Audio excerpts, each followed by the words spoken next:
Menurut Prof. Ferry, apa kemudian yang memicu market ataupun masyarakat merespon negatif soal peluncuran Danantara ini? Market nggak terbelah, market memang drop, sangat negatif, tidak terbelah. Sejak muncul isu adanya Danantara, itu saham-saham yang masuk ke Danantara, terutama bank-bank himbara, itu dibuang habis, sell down. Termasuk Telkom. Ini tidak terbelah. Ini udah satu indikator bahwa masyarakat tidak bisa menerima Danantara. Nah, pertanyaannya kenapa? Kenapa tidak bisa menerima Danantara? Satu, Mbak, bank saya katakan tidak boleh masuk Danantara. Kenapa? Bank mempunyai yang namanya systemic risk. Ya, ingat kan kasus Senturi yang kecil aja, ya, semua kelabakan, dan semua orang di market mengatakan, wah ini bisa dijadikan alat, ya, bank kan punya likuiditas, ya, bisa dijadikan alat politik, kan itu, ya kan? Saya sudah katakan di Dewan Pakar, tolong keluarkan ini bank. Dewan Pakar. Saya pernah menjadi, saya katakan kepada Pak Ketua Dewan Pakar, Pak Burhanuddin Abdullah, keluarkan Pak yang namanya bank, this is systemic risk. Waktu itu market belum bereaksi, dan ternyata begitu diumumkan dan antara bank masuk ke sana jebol semuanya, Mbak. Nah, yang kedua saya pertanyakan kembali ya, Mbak, ya, ini saya dari kacamata bisnis, ya, saya cuma mau tanyakan, apakah kalau menyambung kepada idenya Pak Sumitro Joyo Hadikusumo, kita memerlukan super holding? This is a question mark. Sebab apa? Sebetulnya yang kita perlukan bukan super holding, tapi an SPV, special purpose vehicle. Nah, yang kedua adalah ada myopia, kesalahan tentang aset. Aset dibilang 14 triliun, net worth-nya tuh cuma 10%, Mbak.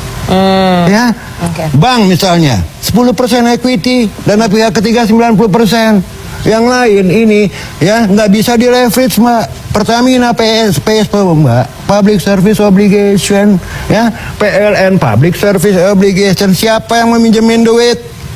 That's my question. Ya kan, jadi it is a big nonsense kalau dibilang kita bisa leverage. No, what matters is yang penting bukan aset, Mbak. Yang namanya sovereign wealth fund, apalagi sebesar Temasek, you have cash or not to invest. Bukan aset, aset it doesn't matter. Jadi kita nggak punya cashnya nih. Nah, ini masalah cash. Nah, sekarang menjadi pertanyaan, katanya Temasek kok duitnya diambil dari negara? Apa perbedaannya sih? Karena kan ini seperti mengacu ke Temasek Holding, ya, Super Holding di Singapura. Tapi ada bedanya nggak antara Danantara kita dengan Temasek? Apakah itu dua entitas yang berbeda? Banyak bedanya, Mbak. Pertama adalah kembali lagi yang namanya Temasek itu sebetulnya private companies. Ada sahamnya pemerintah di sana, ya kan? Yang kedua, figur-figur yang ada Temasek bukan figur politik. Ya, inilah yang membuat masyarakat bertanya, terutama investor, Mbak. Bayangin indeks dari 7.500 jatuh ke 6.300, tidak ada terbelah. Itu semua negatif. Yang kedua, dolar itu hampir 16.600 loh. Ya kan? Ya, saya sebagai analis cuma mengatakan please be cautious, terutama bank-bank, Mbak. Ya, bank ini tidak boleh masuk ke dalam satu rumah. Nah, sekarang begini, Mbak, ada nggak sih yang mau invest dengan kasus Pertamina kayak gini? Siapa yang mau invest? Ray Dalio. Dari mana Ray Dalio? Dia bilang ini Pertamina kayak begini, bos. Ya kan? Nah, yang kedua adalah adanya kembali lagi di luar bank systemic risk di dalam satu rumah yang namanya super holding. Once satu company terjadi kayak kasus Pertamina ini, orang akan melihat, itu akan berpengaruh terhadap yang lain lah. Dia bilang, ini bagaimana sih manajemennya? You can control Pertamina or not?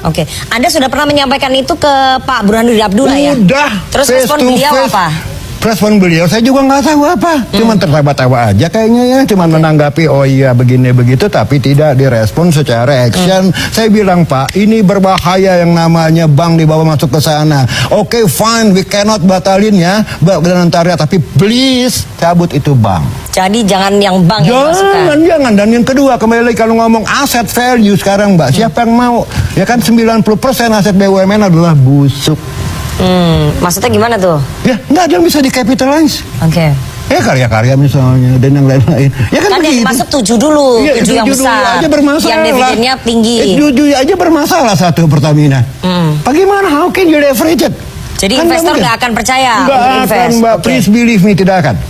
Jadi IHSG anjlok, nilai tukar rupiah melemah, itu adalah sentimen negatif karena peluncuran Danantara. Karena kembali, bukan masalah Danantaranya, kembali lagi, vehicle-nya salah. Bukan Danantara, bukan super holding yang kita butuhkan, tapi special purpose vehicle kayak INA.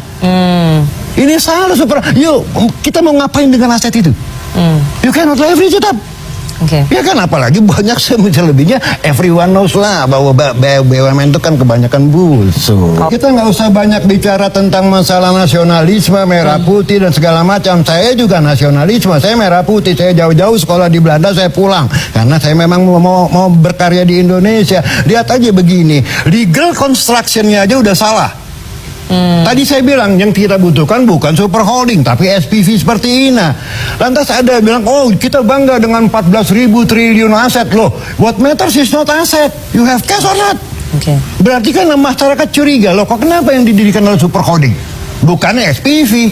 Kan begitu. Dan kita tahu track recordnya BUMN selama ini. Sampai kemarin muncul kasus Pertamina.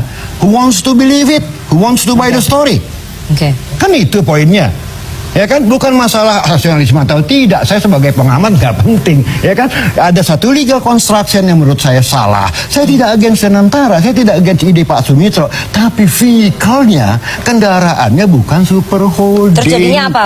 Ya tadi kayak Ina. Kenapa Ina tidak ya kan, ini kan masalah investment, ya kan. Ini kan sekarang begini Mbak, ya kan. Oke, Mbak kalau mau investasi mesti punya modal misalnya 30%, ya kan. Leverage dengan bank loan 70%, dan it matters. Tapi you have cash 30%, bukan aset. Jadi 14.000 triliun itu net worth-nya cuma 10%. Kan bank cuma 10% equity-nya. 10% itu pun sebagian yang publik, ada milik publik, Mbak. Nah, yang saya pertanyakan kembali lagi, ini kok OJK diam-diam aja ya? Ya kan? Padahal kan ini public companies. Dan kalau public companies dibawa ke satu rumah yang akan ada menimbulkan systemic risk, dia sebagai pengawas bank, dia harus bersuara loh. Oke, Prof. Ferry, ini Dewan Penasihatnya aja 2 mantan presiden. Pasti investor asing punya trust dong. Enggak, gini, masalahnya kembali lagi. Kalau di situ figur-figur politik yang tampil, pertanyaan dari... Figur politiknya siapa? Kan semua figur politik. Rosan misalnya, dia kan figur politik kepala ketua tim sukses Prabowo. Ya kan, Erick Thohir terkait dengan Jokowi, ya kan? Dan yang lain-lain, Pandu terkait dengan LBP, ya kan? Pak Luhut, maksudnya. Ya, Pak Luhut ya. Nah, figur-figur ini sehingga memberikan satu gambaran kepada masyarakat, this is a business entity or political entity. Nah, ini kan masalah trust, ya kan? Gini, apa nggak ada orang lain yang profesional, ya kan, yang tidak berbau politik? Kan banyak, Mbak. Nah, dan di sini juga ada sesuatu pertanyaan di market lagi. Pak Rosan kok di satu sisi kakinya itu Menteri regulator, di satu yang lain adalah operator. Ini menjadi pertanyaan besar, Mbak. Jangan main-main loh. Ini at stake nih. Ini kalau sampai menjadi systemic risk, I'm not expecting, ya, tapi it can happen. Kabur, Mbak, investor semuanya, dan udah terbukti ya. Karena kembali lagi masalah trust itu matter. Pertama adalah legal frameworknya, apakah itu tepat, ya kan. Yang kedua manpowernya, ya kan. Yang pertama institusinya, yang kedua manpowernya. Manpower pertama dia harus punya expertise, yang kedua dia harus punya integrity, ya kan. Yang ketiga apakah dia punya flavor politik atau tidak, selera politik tertentu.